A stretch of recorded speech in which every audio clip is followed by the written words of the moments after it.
Good day to everyone. Today we will reflect on service with humility. In the PNP, true service is not about recognition or power, but about serving with humility. As Jesus said in Matthew chapter 20 verse 26, "Whoever wants to become great among you must be your servant." To serve with humility means putting the mission and the people above ourselves, leading with compassion, and working with integrity. It is in humility that we gain the respect of others and fulfill our calling as protectors of peace and order. Let us pray.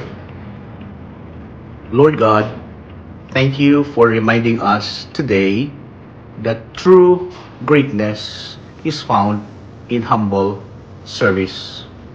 Bless the men and women of the PNP with wisdom, strength, and compassion, that we may serve with sincerity and integrity. May all our actions bring honor to you and peace to our nation. We ask this through Christ our Lord. Amen.